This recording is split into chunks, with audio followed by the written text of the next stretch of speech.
This is a segment from The Annex, an academic sociology-themed podcast. For more, visit us on the web at theannexpodcast.com.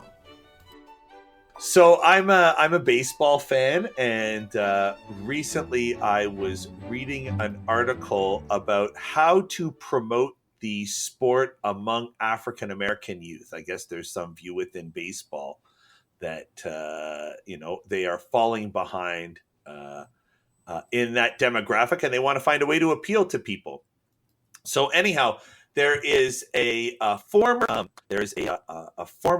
manager, Jerry Manuel, an African American himself, who has an idea, and it's to have an African American baseball team in the World Baseball Classic. So the World Baseball Classic is like an attempt to have an international baseball tournament. And this guy, Jerry Manuel, says, you want to get black kids interested in the game? Have an African American team playing against anybody else. So basically, when you're so woke, you recreate the Negro Leagues. Yes, it's like it comes full circle. Re-segregation. Yeah. He even says it as such. He's like, just a little bit of segregation to spur engagement. Well, I kind of feel, whatever. I think that's like a ridiculous argument, right? If you want to spur engagement among African American youth, right, then what you need to do is you need to increase funding to after-school programming that focuses on baseball for African American youth, right? You have to increase funding to like the police athletic leagues that are located in predominantly African American neighborhoods, right? You need to make sure that the baseball diamonds that are in neighborhoods that used to be predominantly African American aren't now all being used by private school kids who get to actually sign up to use those diamonds. And so the kids who live in the neighborhood and who are increasingly becoming displaced don't have access to the baseball diamonds anymore. I mean, that to me is, I think, the primary problem. I think we have a recruitment problem. I think we have a funding problem, right?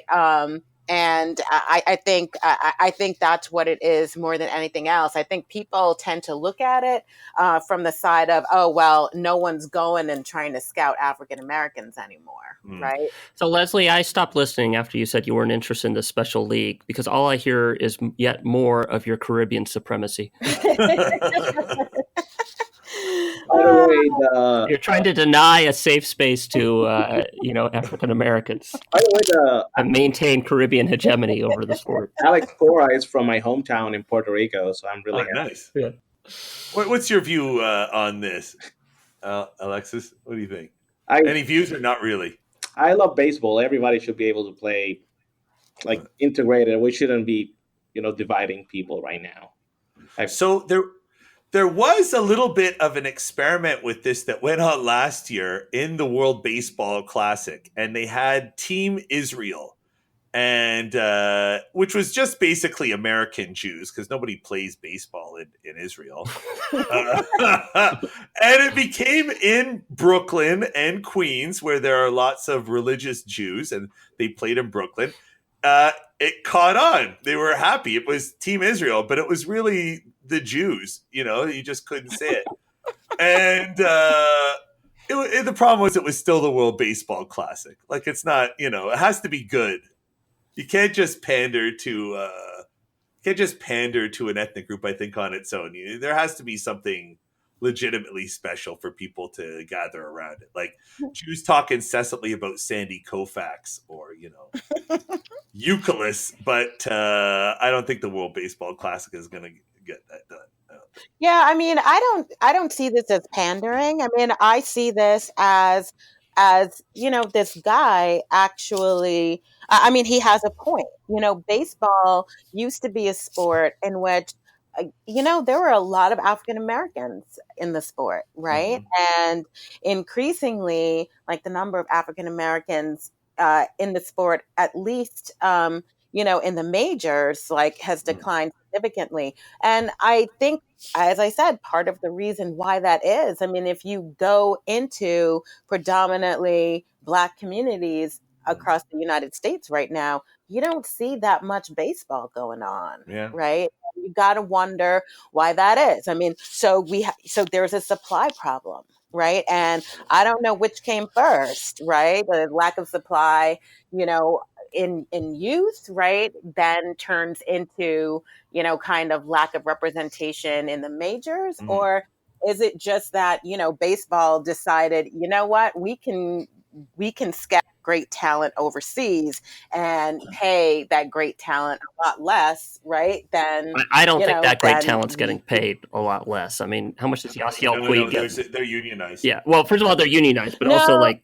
no, no, yeah, no, Gabriel. I actually think that initially that was a problem, yeah. right? I actually think that, Major League Baseball would go overseas and scout talent, and the initial payment that they gave to that talent was actually significantly less than they would have been paying talent, stateside. So, that may not be the problem anymore, but sometimes these things are sort of path dependent, right? So we're used to scouting talent from this place, right? And it's done as good. It doesn't matter if over time now we're still paying the same thing. You just get, habits are hard to break, and ideas about where you find talent are kind of hard to shake.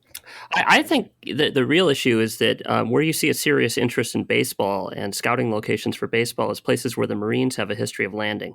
So the obvious solution is we just replicate that, right? I mean, you could you could send landing craft up to Bologna Creek, come visit Crenshaw. Nobody gets shot. Just hand out some baseballs. And likewise, you can go up the Hudson River. Lots of the Potomac. There's lots of places that are conveniently accessible to water, and you could have the Marines spread interest in baseball. I feel that's not a winner. All right. Oh, actually, okay. So wait a minute. So number one on the African Americans in baseball thing, I think the obvious thing is that there's just competition from other sports. Yeah.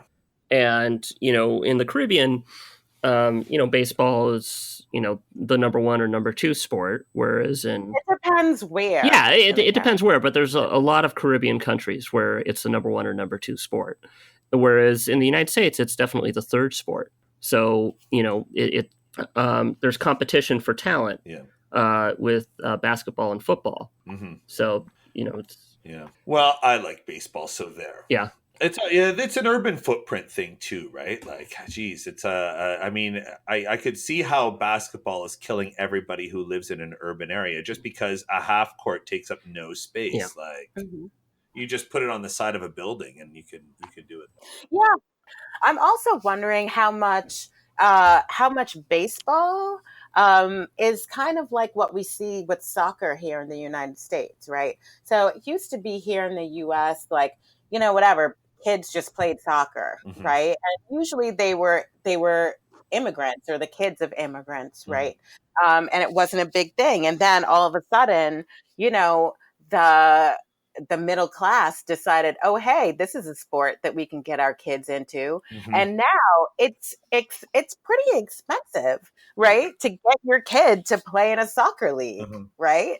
I mean, all you need a field and a ball. That's basically all you really need, right? But now it's becoming incredibly expensive. So the sport, where in a lot of the rest of the world, where soccer or football is a sport that that can actually become a road towards upward mobility, has now become this sort of avenue for middle class and above families to try and help ensure their kids have a sport to help get them into college, thus pricing out or making it impossible for less affluent kids to actually see this as a road towards mobility. Of course, soccer is not the money maker that baseball or basketball or football is, but and I'm thinking that it's also become a lot more expensive to get kids into playing baseball in this country. Yeah. Also, on the matter of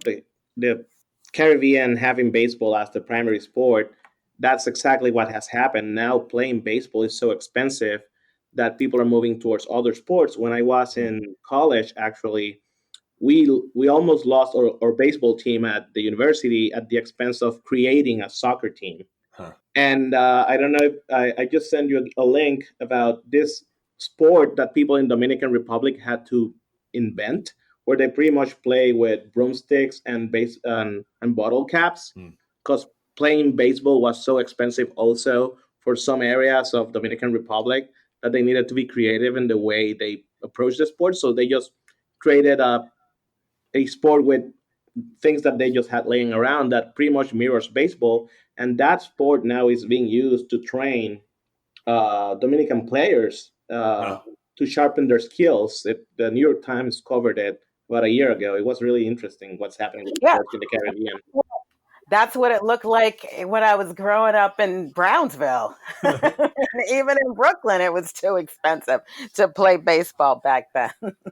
Yeah, I have an older brother, and he was the only one who could play baseball because it was so expensive, and I just had to read on the while he played. I was just reading Harry Potter and stuff like that. That's probably a higher expected return than sports, Oh anyways. yeah. There's a bunch of academics who are sitting around chatting about whatnot. For more, visit us on the web, theannexpodcast.com.